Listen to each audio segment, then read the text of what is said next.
আজ বলব ভগবান শ্রীকৃষ্ণ ও রাধারানীর অপূর্ব এক লীলার কথা।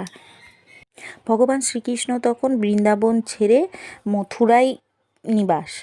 তো এরকমই একদিন ভগবান শ্রীকৃষ্ণ দেখছেন 3 রানী বসে কিছু একটা গল্প করছে। তো ভগবানের একটু কৌতূহল হলো।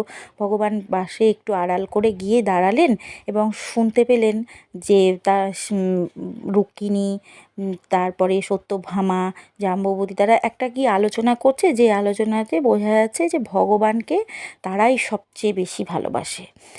এই কথা শুনলেন ভগবান এবং হেসে ওখান থেকে চলে গেলেন। তো ভগবান একদিন নারদ মুনিকে ডাকলেন, ডাকার পর বললেন যে সমস্তটা বুঝিয়ে দিলেন, কিছু একটা আলোচনা করে বুঝিয়ে দিলেন নারদ মুনিকে। তো কথা মতো নারদ মুনি সেদিন চলে গেল। হঠাৎ দেখা যাচ্ছে 2-3 দিন পর ভগবান শ্রীকৃষ্ণের প্রচণ্ড জ্বর এবং ভীষণ শরীর খারাপ।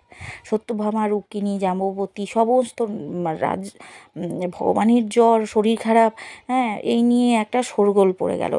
যে যেরকম পাচ্ছে সে সেরকম প্রত্যেক জায়গা থেকে বদ্যি নিয়ে এসে দেখাচ্ছে। ভালো সবথেকে ভালো বৈদ্য যে সে তাকে নিয়ে এসে দেখাচ্ছে যে হ্যাঁ কী হয়েছে ভগবানের, তাড়াতাড়ি পথ্য দিয়ে সুস্থ করে তুলুন, ভগবান তো এরকম হয়ে পড়ে থাকতে পারে না।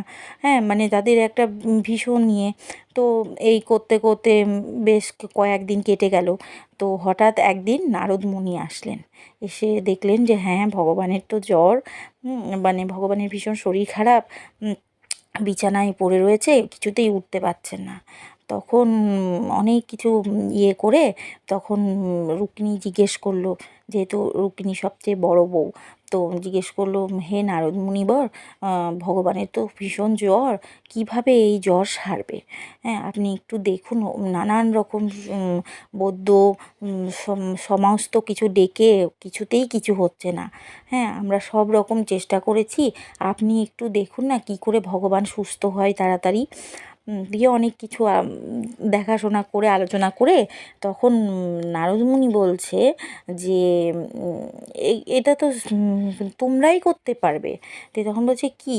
দিয়েছে ভগবানকে সব থেকে যে বেশি ভালোবাসবে, মানে সব থেকে বেশি, হ্যাঁ, সবার থেকে বেশি যে ভালোবাসবে, ভক্তি করবে, হ্যাঁ, সে এক সে তার চরণ, মানে তার পায়ের ধুলো ভগবানের মাথায় লাগিয়ে দিতে হবে, তাহলে ভগবান তাড়াতাড়ি সুস্থ হয়ে উঠবেন।